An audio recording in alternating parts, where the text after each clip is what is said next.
faithful minions, to episode 3, Photo Manipulation Extravaganza. New to this episode is my tiny little avatar in the corner there. We'll call him Al Hatter. He'll pop up from time to time with useful tidbits like key commands. To start with, I resized this to a 16 by 20 just to make it an easier standard to print from.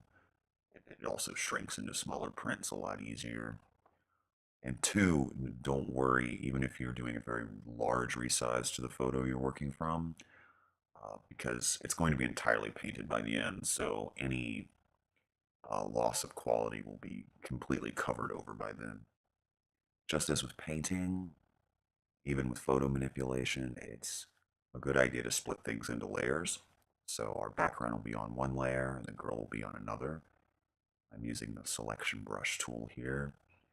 And this is probably the most tedious part, and it can take some time sometimes, but you'll want a good selection.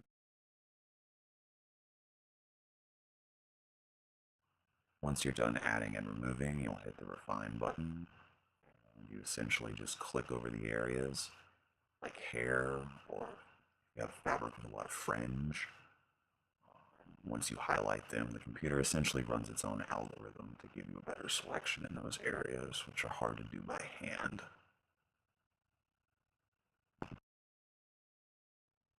Meanwhile, dog.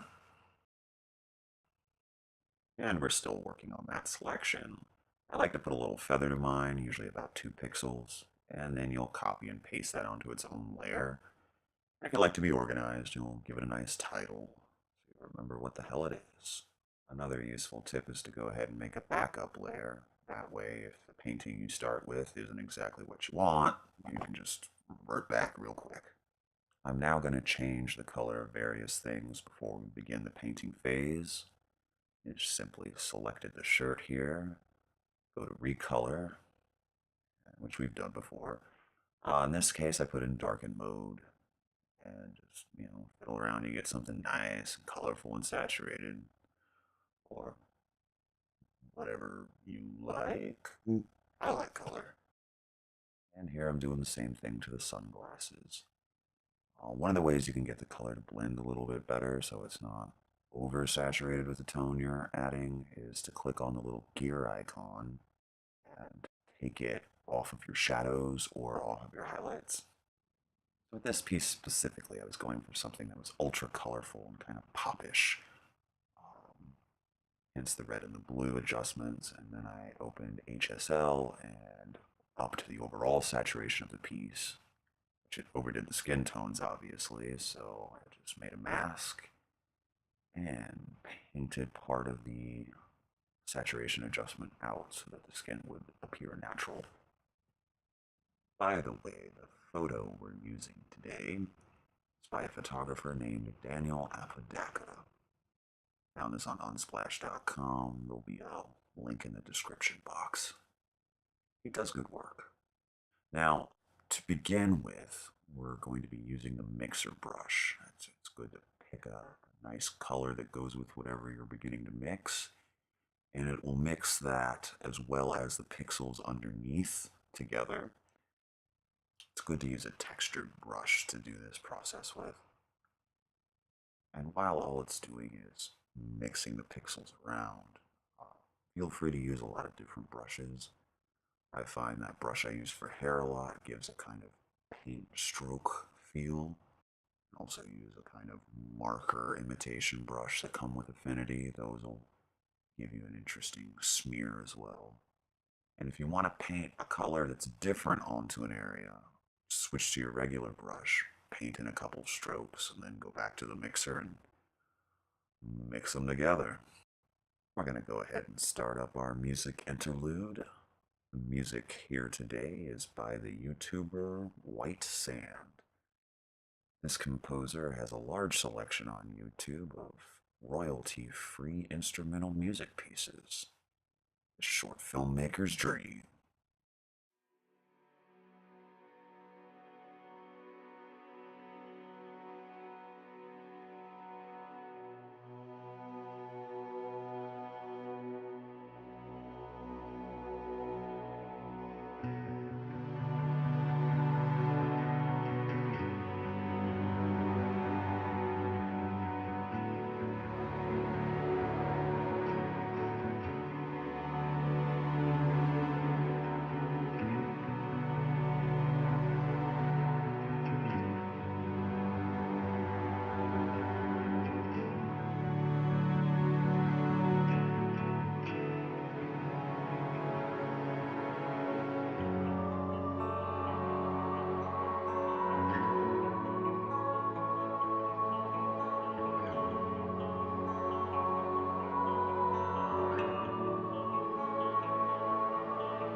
Now, since our background layer is on a different layer, we can smear it without affecting our main subject.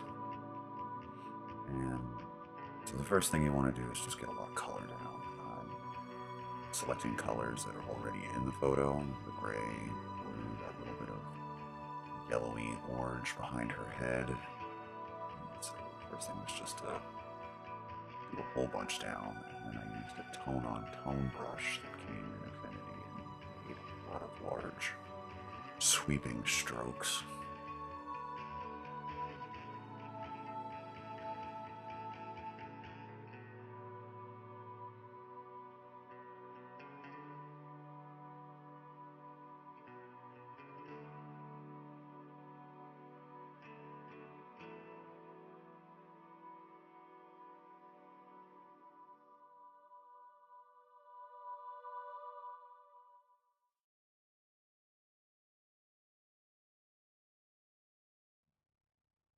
Don't let the sped up footage fool you. This is a lot of back and forth, a lot of throwing down of color and smearing it around with the mixer, and then going back to the regular brush and putting down more color and back and forth. And it takes some time.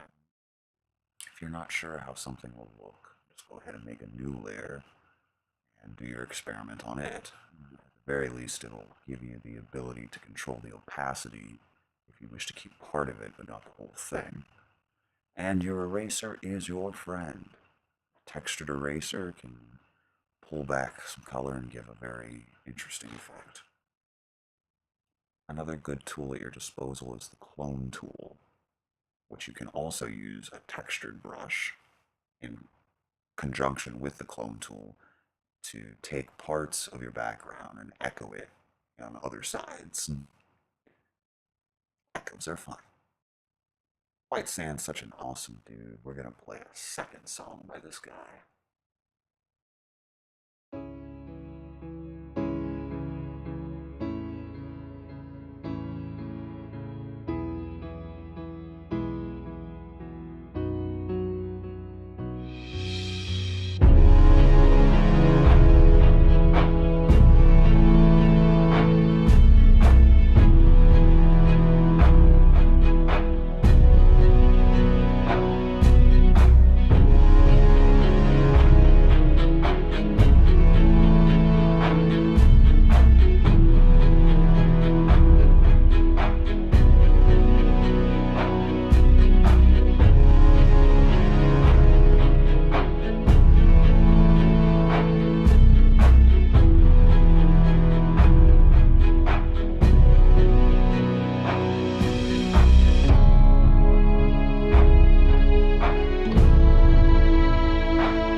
finish the piece off, I wanted to put a dark line around it to kind of draw attention in and pop those colors against the darkness. So I used a smart object here, square, left the fill transparent, turned on the outline. You can vary the thickness of your line by fiddling with the parameters in the pressure pop-up.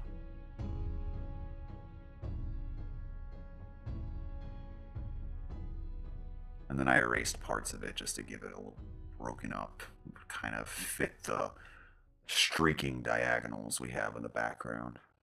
If you have any questions, feel free to leave a comment. And if you like the video, you know the drill. Like, share, subscribe.